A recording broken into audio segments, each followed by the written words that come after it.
Assalamualaikum warahmatullahi wabarakatuh. Kami dari kelompok 7 akan mempresentasikan analisis usaha tani sayur mayur di Desa Wiyurejo, Kecamatan Pujon, Kabupaten Malang. Pokok yang kita bahas pada video kali ini, yang pertama yaitu pendahuluan, yang kedua metode penelitian, yang ketiga hasil dan pembahasan, dan yang keempat penutup. Langsung saja, latar belakang. Indonesia adalah negara agraris yang sebagian besar penduduknya terdiri dari petani, sehingga sektor pertanian memegang peranan penting. Sektor pertanian sebagai sumber kehidupan bagi sebagian besar penduduk, terutama mereka yang memiliki mata pencaharian sebagai petani. Indonesia juga dikenal sebagai negara pertanian, karena jenis tanamannya sangat beraneka ragam, mulai tanaman perkebunan, kehutanan, pangan, dan hortikultura. Tanaman hortikultura, khususnya sayur-sayuran, mendapat perhatian dari pemerintah karena dibutuhkan sebagai sumber gizi.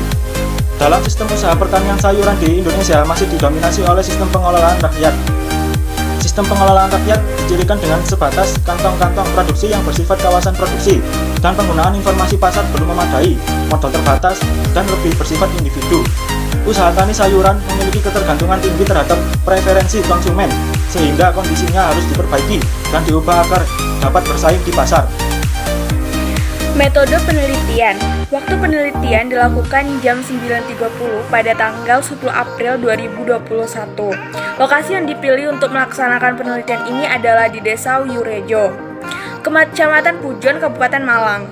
Pemilihan lokasi tersebut dilakukan secara sengaja dengan pertimbangan bahwa Kecamatan Pujon merupakan salah satu daerah penghasil tanaman sayur mayur yang baik. Pada metode penelitian di Desa Wiyurejo, Kecamatan Pujon, Kabupaten Malang dilakukan dengan sumber data yang relevan, yaitu data primer. Data primer diperoleh langsung dari responden melalui wawancara berdasarkan kuesioner yang sudah disediakan. Adapun metode dasar penelitian ini menggunakan metode survei dari fakta, dan informasi yang diperoleh di lapangan secara langsung. Hasil dan pembahasan. Wiyurejo adalah sebuah desa di wilayah Kecamatan Pujon, Kabupaten Malang, Provinsi Jawa Timur. Desa Wiyurejo berada di kawasan hutan pada dataran tinggi 1164 mdl, memiliki lahan persawahan yang sangat luas dengan curah hujan 2.500 mm per tahun, dan rata-rata suhu 25 derajat Celcius. Luas wilayah pada Desa Wiyurejo sebesar 329.560 hektar dan jumlah KK 1599. Nama petaninya adalah Bapak Syaifiul Adham yang telah kami wawancarai. Beliau berumur 54 tahun. Beliau memiliki lahan tegal yang ditanami sawi, kubis, wortel, buncis, dan sawah yang ditanami padi. Desa Wiyurejo adalah sebuah kawasan pedesaan yang memiliki karakteristik khusus untuk menjadi daerah pertanian. Hal tersebut didukung dengan lokasi yang strategis, yaitu berada di dekat jalur utama yang menghubungkan antara Malang dengan Batu, yang memudahkan investor untuk mengunjungi Desa Wiyurejo. Di kawasan ini penduduknya memiliki tradisi dan budaya yang masih relatif asli. Selain itu, penduduk desa ini memiliki berbagai potensi usaha tani yang masih bisa berkembang. Klasifikasi usaha tani. Yang pertama, bentuk usaha tani ada dua: usaha tani perseorangan dan usaha tani kooperatif. Usaha tani perseorangan. Dalam usaha tani ini unsur-unsur produksi ditentukan oleh seseorang dan pengelolaannya dilakukan oleh seseorang. Tanah yang diusahakan dapat berupa milik atau orang lain. Jadi pada usaha tani ini masih terdapat variasi-variasi yang menghendaki penggolongan-penggolongan yang berbeda. Usaha tani kooperatif merupakan bentuk peralihan antar usaha tani perseorangan dan usaha tani kolektif. Pada usaha tani ini tidak semua unsur-unsur produksi dan pengelolaannya dikuasai bersama. Tanahnya masih milik perorangan. Usaha tani kooperatif ini terbentuk karena petani-petani kecil dengan modal yang lemah tidak mampu membeli alat-alat pertanian yang berguna untuk mengembangkan kegiatan usaha tani. Yang kedua, corak usaha tani. Tujuan kegiatan usaha tani berbeda-beda karena pengaruh lingkungan, alam, dan kemampuan pengusahanya. Ada petani yang kegiatannya bertujuan untuk memenuhi kebutuhan keluarganya yang disebut dengan usaha tani mencukup kebutuhan keluarga. Dan ada pula kegiatannya yang bertujuan untuk mendapatkan untung sebesar-besarnya yang disebut dengan usaha tani komersial, karena ciri dan sifat yang dimiliki oleh usaha tani komersial dan mencukup kebutuhan keluarga. Beberapa ahli memberikan nama lain kepada kedua usaha tani ini. Usaha tani komersial disebut juga dengan nama usaha tani dinamis, dan usaha tani tidak komersial disebut usaha tani statis. Lanjutan nomor 3, pola usaha tani dibagi menjadi 3, yaitu pertama, usaha tani khusus.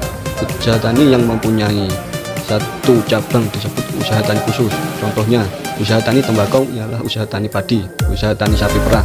Faktor yang mempengaruhi petani hanya memilih satu cabang ialah keadaan fisik tanah dan prinsip keuntungan kooperatif. Yang kedua, usaha tani tidak khusus. Petani yang juga mengusahakan bermacam-macam usaha tani seperti ternak atau ikan.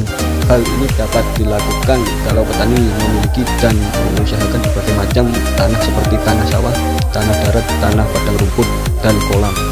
Yang ketiga, usaha tani campuran merupakan bentuk usaha tani yang diusahakan secara bercampur antara tanaman dengan tanaman, tanaman dengan ternak, tanaman dengan ikan, dan sebagainya. Usaha tani ini juga dikenal dengan istilah tumpang sari, misalnya tumpang sari antara jagung dengan kacang tanah, tumpang sari antar padi dan ikan. Yang keempat, tipe usaha tani. Ada 2, yaitu faktor fisik. Faktor ini sangat mempengaruhi usaha tani yang terdiri dari iklim, tanah, dan topografi. Apabila faktor fisik di suatu tempat tidak sesuai dengan usaha tani yang diinginkan, petani harus mengubah keinginannya atau pindah ke daerah lain yang mempunyai faktor fisik yang sesuai. Yang kedua, faktor ekonomi, biaya tata niaga, perubahan harga produk, persediaan modal. Yang C, unsur usaha tani. Lahan tanah yang dimiliki Pak Syafiul seluas 3.500 meter persegi dan dibagi menjadi 2 area lahan. Lahan yang pertama seluas 3.000 meter persegi berlokasi di Tegalan, dan lahan yang kedua seluas 500 meter persegi berlokasi di area sawah. Untuk masalah tenaga kerja, Pak Syafiul melakukannya dengan sendiri.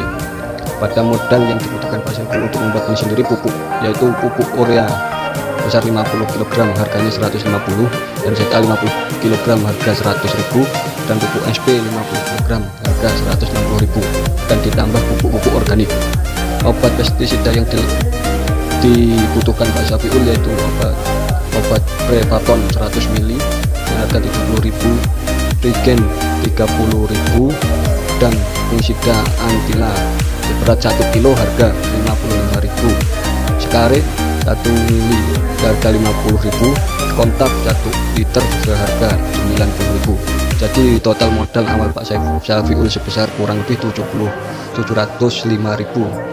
Dalam manajemen usaha tani, Pak Syafiul menerapkan metode tumpang sari atau rotasi tanaman sehingga dapat memelihara keragaman spesies yang dapat mengendalikan organisme pengganggu tanaman.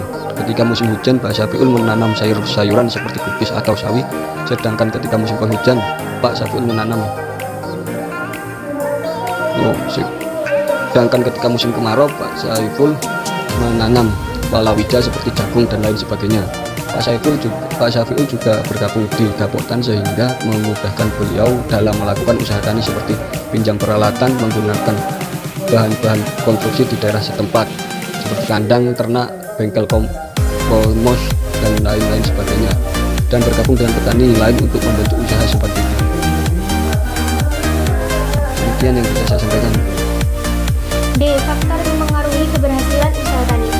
Faktor keberhasilan usaha tani menurut beliau adalah melakukan perawatan rutin, menyiram tanaman, serta memberikan pupuk yang berkualitas.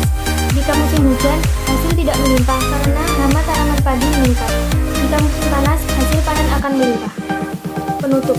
Bapak bernama Syafiul A'dham adalah seorang petani yang menanam sawi, daging, sawi putih, kubis, buncis di Desa Wiyurejo, Kecamatan Pujon, Kabupaten Malang. Beliau menanam untuk keperluan komersial, tidak ada pegawai dalam pengelolaan usaha taninya. Beliau memupuk tanamannya menggunakan pupuk urea, ZA, SP, dan insektisida. Dengan cara memupuk tanaman dengan rutin dan menyiram tanaman, serta memilih pupuk yang berkualitas, hasil panen yang didapatkan beliau akan menjadi berkualitas. Sekian, terima kasih.